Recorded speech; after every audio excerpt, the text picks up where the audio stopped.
எல்லாருக்கும் வணக்கங்க. மீண்டும் மெய்ப்பொருள் காண்க தளத்திற்கு எல்லாரையும் நான் வரவேற்கிறேன். இன்னைக்கு ஒரு சில செய்திகள்லாம் இருக்கு. கொஞ்சம் கேள்விகள்லாம் இருக்கு வழக்கம் போல. அதெல்லாம் பார்ப்போம்.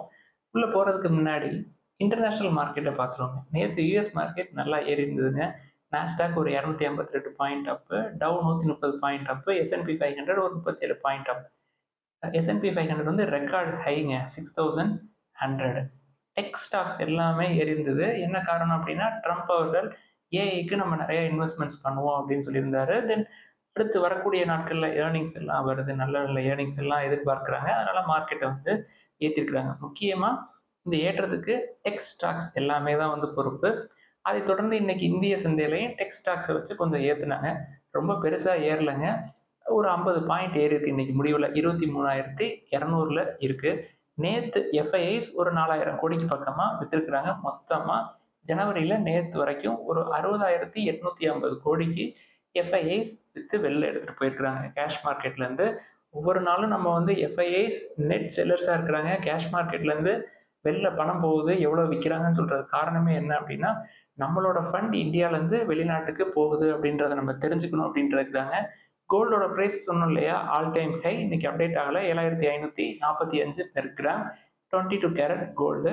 பிரெண்ட் க்ரூட் ஒரு 2.5% வந்து குறைஞ்சிருக்குங்க கடைசி ஒரு வாரத்துல. ட்ரம்ப் அவர்கள் பதவியேற்றதுக்கு அப்புறம், நாங்க வந்து நெறைய ஆயில் அண்ட் கேஸ் எடுப்போம், எக்ஸ்போர்ட் பண்ணுவோம். எங்கள்ட்ட வந்து ஆயில் அண்ட் கேஸ் வாங்கல அப்படின்னா, டாரிஃப் போட்டுருவாரு அப்படின்ற மாரி அவர் ஒரு ப்ரொஜெக்ட் பண்றாருங்க. நாங்க வந்து அமெரிக்கா ஃபர்ஸ்ட் அப்படின்ற அஜெண்டா. எனர்ஜில நாங்க வந்து டாமினன்ட் பிளேயரா இருப்போம். அதெல்லாம் தான் அவரோட அஜெண்டா. $76.40 இருக்கு 1 பேரல். கொஞ்சம் குறைஞ்சிருக்குது. அமெரிக்க டாலருக்கு நிகரா இந்திய ரூபாயோட மதிப்பு கொஞ்சம் ஃப்ளாட்டன் ஆயிருக்கு. இது எத்தனை நாளைக்கு நீடிக்கும்னு தெரியல. ரூ. 86.49 இருக்கு. ஸோ அதை தொடர்ந்து ஃபர்ஸ்ட் நியூஸ் வந்து மைக்ரோ ஃபைனான்ஸ் நியூஸை பார்ப்போங்க. மைக்ரோ ஃபைனான்ஸ் செக்டர் வந்து ஏற்கனவே ஒரு டெலிக்வென்ஸ்ல இருக்கு. ஸோ நிறையா லோன்ல டீஃபால்ட்ஸ் இருக்கு அப்படின்னு பார்த்தோம் இல்லையா? தொடர்ந்து ஒரு சில புகார்களும் வருதுங்க. அதாவது இந்த கலெக்ஷன் எஃபிஷியன்சி, கலெக்ஷன் ஏஜென்ட்ஸ் இருக்காங்க. கலெக்ஷன் எஃபிஷியன்சி குறைஞ்சிருக்கு. இது இந்த கலெக்ஷன் ஏஜென்ட்ஸ் இருப்பாங்க இல்லையா? அவங்களுக்கு ஒரு ப்ரெஷர் இருக்குங்க. அவங்க போய் இந்த லோன் வாங்கியிருப்பாங்க இல்லையா? அவங்கள்ட்ட தொடர்ந்து வற்புறுத்துறது, ஹராஸ்மெண்ட்லாம் வந்து தொடர்ந்து நடக்குது. கர்நாடகால ராணிபென்னூர் அப்படின்ற இடத்துல இந்த மாதிரி ஒரு ஹராஸ்மெண்ட்ஸ் வந்து நடக்குது. ரொம்ப பயங்கரமா பேசுறது, இந்த ரீகலெக்ட் பண்றதுக்கு ரொம்ப ஹார்ஷா நடந்துக்கிறது. இந்த மாதிரியான புகார்களும் வந்து தொடர்ந்து வருது. மைக்ரோ ஃபைனான்ஸ் செக்டர்ல தொடர்ந்து இந்த டெலிக்வென்ஸ் அப்படின்றது கன்டினியூ ஆகுது. இது இன்னும் சரியாகறதுக்கு 2 குவார்ட்டருக்கு மேல ஆகும் அப்படின்னு நினைக்கிறேங்க. இப்ப ரீசென்ட்டா வந்த ரிசல்ட்ஸ் எல்லாம் பார்ப்போமே. கொட்டாக் பேங்க் இருக்கு இல்லையா? அதோடைய ரிசல்ட்ஸ்ல இந்த மைக்ரோ ஃபைனான்ஸ் ஆர்ம் ஒண்ணு இருக்குங்க. பிஎஸ்எஸ் அப்படின்னு சொல்லிட்டு. அவங்களும் வந்து லாஸ் புக் பண்ணியிருக்கிறாங்க. இந்த மைக்ரோ ஃபைனான்ஸ் ஆர்ம்ல ரூ. 50 கோடி பக்கமா லாஸ் பண்ணியிருக்கிறாங்க. போன குவார்ட்டர்ல ஒரு 105 கோடி அதுல ப்ராஃபிட் எடுத்திருக்கிறாங்க. அதே மாரி ஆர்பிஎல் பேங்க் அவங்களோட மேஜர் எக்ஸ்போஷர் வந்து இந்த மைக்ரோ ஃபைனான்ஸ் செக்டர்ல இருக்குங்க. 86% டிக்ளைன் இன் நெட் ப்ராஃபிட். ப்ரொவிஷன்ஸ் வழக்கம் போல ப்ரொவிஷன்ஸ் நெறைய எடுத்திருக்கிறாங்க. அவங்களுக்கும் அந்த கலெக்ஷன்ஸ்ல டெலிக்வென்சி இருக்கிறத அவங்களும் ஃபீல் பண்றாங்க. இன்னும் 2 குவார்ட்டருக்கு. நம்ம ஆர்பிஎல் பேங்க் பத்தி கேட்டிருந்தாங்க. வேல்யூவேஷன்ஸ் நல்லா இருக்கு. பட் இந்த மாரி பிரஷர் வந்து இருக்கிறதுனால தான் பேங்கோட ஷேர் பிரைஸ் குறைஞ்சிருக்குது. இன்னும் குறையும். நான் இன்னைக்கு எவ்வளவு என்ன குறைஞ்சிருக்கு அப்படின்னு பார்க்கல.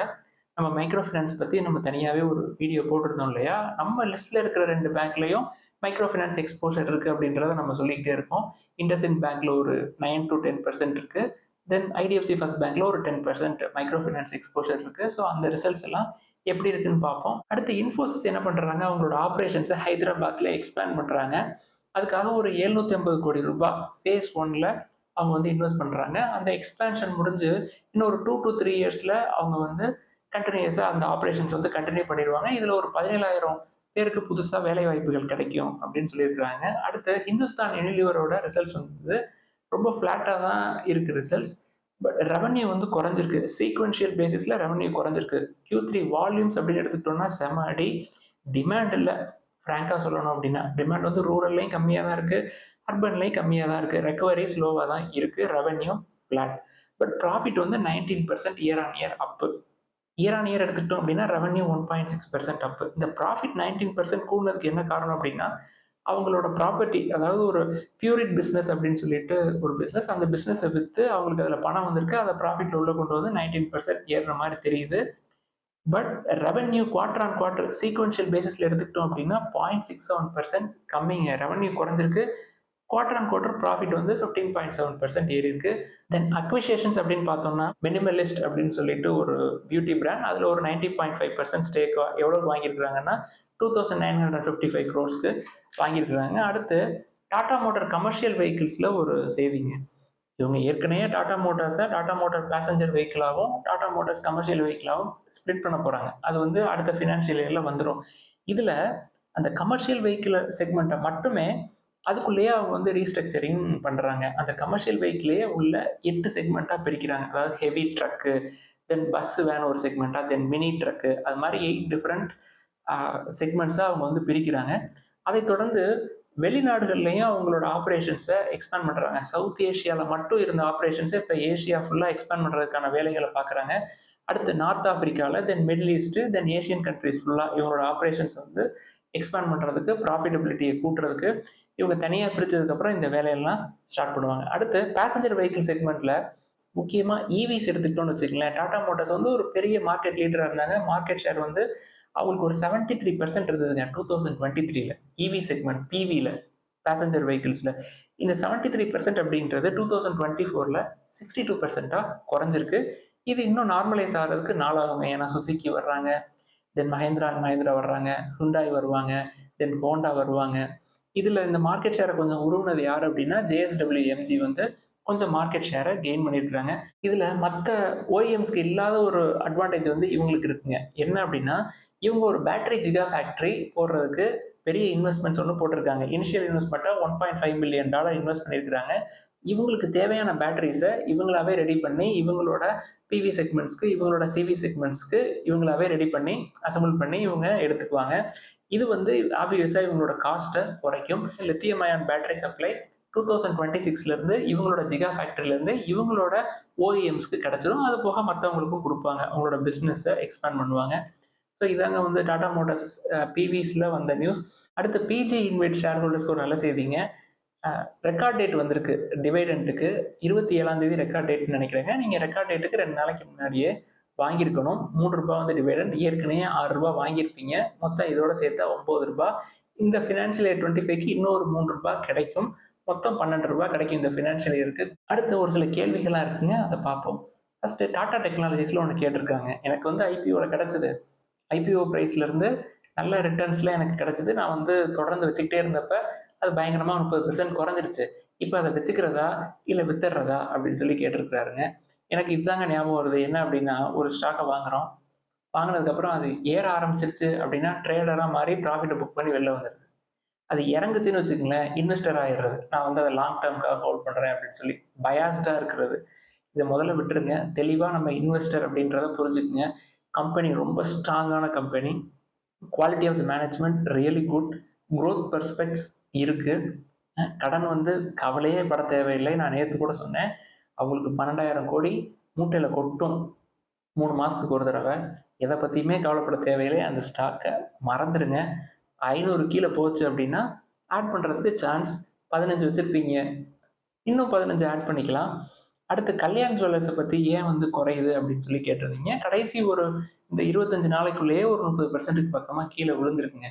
இது இந்த சோஷியல் மீடியாவில் ஒரு சில ஸ்பெகுலேஷன்ஸ், ரூமர்ஸ், அதோட ப்ரொமோட்டர்ஸை பற்றியும், தென் MOAMC Motilal Oswal asset management கம்பெனியில் இருக்கிற ஃபண்ட் மேனேஜர்ஸ் மேலேயும் ஒரு சில ஸ்பெகுலேஷன்ஸ், ரூமர்ஸில் அதை வந்து குறைச்சி பயங்கரமாக இறங்கி இருக்குது. இதில் ஒரு சில செய்திகள் என்ன சொல்கிறாங்க, ப்ளட்ஜ் பண்ணியிருக்கிறாங்க, அதனால வந்து ஷேர்ஸ் குறைஞ்சிருக்கு அப்படின்னு சொல்லி சொல்கிறாங்க. ப்ளட்ஜிங் வந்து போன குவார்ட்டர் செப்டம்பர் குவார்ட்டர்லேயே 18% பக்கமாக ப்ளட்ஜ் பண்ணியிருந்தாங்க. அது வந்து டிசம்பர் குவார்ட்டர்லையும் காட்டுச்சு எனக்கு. ஸோ அது வந்து எனக்கு பெரிய ரீசனாக இருக்காது அப்படின்னு தோணுதுங்க. இந்த மாதிரி சோஷியல் மீடியாஸில் வர ரூமர்ஸை வந்து 2 பேருமே ஒத்துக்கலை. கல்யாண் ஜுவல்லர்ஸோட ப்ரொமோட்டர்ஸாக இருக்கட்டும், இல்லை MOFSலாம் இருக்கட்டும்ங்க, 2 பேருமே வந்து இந்த மாதிரி இந்த கம்ப்ளைண்ட்ஸ் எல்லாம் வந்து பேஸ்லெஸ் அப்படின்னு சொல்லி சொல்லியிருக்கிறாங்க. உண்மையிலே என்ன அப்படின்னா வேல்யூவேஷன்ஸ் ரொம்ப ரொம்ப அதிகமாக இருக்குது. இந்த வேல்யூவேஷன்ஸில் நம்ம வந்து உள்ளே போக தேவையில்லை, போகக்கூடாது. போனால் சுட்டுக்குவோம். 30% கீழே இறங்கியிருந்தாலும் இப்போயும் வேல்யூவேஷன்ஸ் அதிகமாக தான் இருக்குது. வச்சுருந்தீங்க அப்படின்னா பத்திரமா வச்சுக்கலாம். தென் கெப்ரா ஜுவல்ஸ் பற்றி கேட்டிருக்கிறாங்க. ஒரு சின்ன கம்பெனிங்க அது. அது வந்து அதிகமான வேல்யூவேஷன்ஸ், நம்மள்ட்ட பணம் இருக்குது அப்படின்ட்டு பயங்கரமாக அதுக்கு வேல்யூஸை வந்து ஏற்றி வச்சுருக்குறோம். அதிகமான வேல்யூவேஷன்ஸில் வாங்கினீங்க, உள்ளே போனீங்க, கன்சிடர் பண்ணீங்க அப்படின்னா மறுபடியும் சுட்டுக்குவீங்க. அடுத்து ஜமுனா ஆட்டோ பத்தி கேட்டிருக்கிறாங்க. ஜமுனா ஆட்டோ நீங்க ஒரு 6, 7 வருஷத்துக்கு முன்னாடி என்ன பிரைஸ் இருந்ததோ, அதே பிரைஸ்ல தாங்க இப்பயும் இருக்குது.